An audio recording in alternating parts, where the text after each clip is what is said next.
one of the most fascinating aspects of Watch Dogs.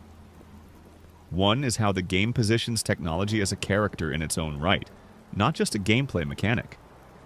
Hacking isn't simply a means to an end, it's an extension of Aiden Pearce's psyche, and in many ways it forces the player to confront the ethical gray areas of control and surveillance.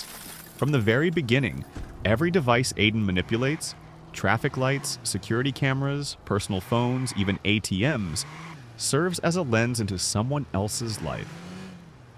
This constant intrusion creates a sense of omnipotence, but it also mirrors the isolation and detachment that define Aiden as a person. Every hack reminds the player that power comes at a cost.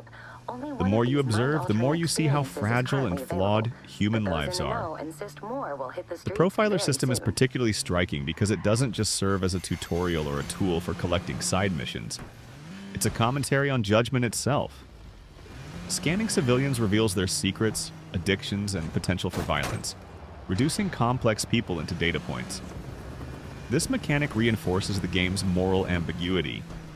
Aiden, and by extension the player, act on this knowledge, but doing so raises questions about consent, privacy, and the limits of justice. Unlike traditional games where enemies are obvious targets, in Watch Dogs 1, almost every interaction carries a potential moral consequence. When you manipulate a traffic light to cause a car accident, the game registers the impact on real, often innocent people. It's a subtle, constant reminder that digital power is indistinguishable from real-world consequences. Another layer of this is the way technology shapes narrative pacing. Unlike scripted action sequences, hacking creates emergent storytelling. Aiden can surveil a target for hours, discovering patterns of life, overhearing conversations, and even learning about hidden crimes.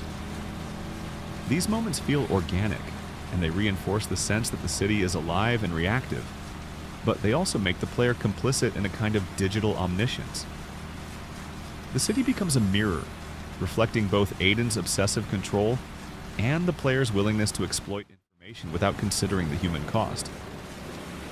It's a commentary on how modern technology, social media, surveillance tools, and data mining creates the illusion of understanding others while often deepening isolation. The moral tension is further amplified by side missions and multiplayer interactions. Hacking isn't just for completing objectives. It can be used to steal money, create chaos, or manipulate other players' experiences. The game never forces a moral path, but it constantly exposes the consequences of technological abuse. In doing so, Watch Dogs 1 asks a profound question. What does it mean to have the power to control the world around you, when that world is made up of people who can be hurt or exploited? Aiden is constantly operating under this tension. His choices are shaped by trauma and guilt, but the mechanics force the player to confront similar dilemmas on a smaller scale, making the game's ethical landscape intensely personal. Even the visuals and sound design support this theme.